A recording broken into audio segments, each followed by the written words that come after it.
சொல்லுங்கள். இது பார்த்தீங்கன்னா இப்போ சின்ன பட்ஜெட் பெரிய பட்ஜெட் அதை பற்றிலாம் பேசுனீங்க. அப்போ பார்க்குறப்ப இது ஒரு மினிமம் பட்ஜெட்டில் எடுத்திருப்பாங்கன்னு நினைக்கிறேன். ஆனால் நீங்கள் இப்போ வந்து ஒரு நேற்று ஒரு டைரக்டர் யாரோ உங்கள் மேனேஜர் 80 லட்சம் 1 கோடி சம்பளம் கேட்குறீங்க அப்படின்னு வந்தது. ஆனால் நீங்கள் பார்த்தீங்கன்னா இந்த மாதிரி படம் நடிக்கிறப்ப அவ்வளோலாம் கேட்டிருக்க மாட்டீங்கன்னு எங்களுக்கு தோணுது. மக்களுக்கு உங்கள் விளக்கம், ஏன்னா நீங்கள் ஒரு நல்ல நடிகர். சார் மேனேஜரே கிடையாது சார்.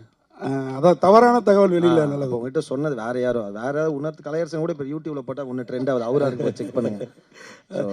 இல்லை சார், நான் வந்து கண்டென்ட் தான் சார். நான் வந்து அவ்வளோலாம் சம்பளம் வாங்குறது இல்லை சார், யாரும் கொடுக்கறதும் இல்லை சார். அதான் உண்மை.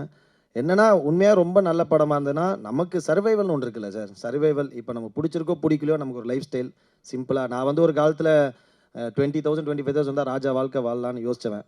பட் ஆனால் இப்போ நமக்கு இருந்தாலும் இப்போ எல்லாமே இப்போ ஸ்கூல் ஃபீஸ் கட்டணும், அந்த மாதிரி நம்ம பெரிய ஸ்கூலில் படிக்கணுன்றாங்க. அந்த மாதிரி இருக்கும்போது அது சர்வைவலுக்காக தான் சார். நான் யோசிப்பு சில படங்கள் வந்து எவ்வளோ கம்மியாக பண்ணி வாங்கிக்கிறேன்.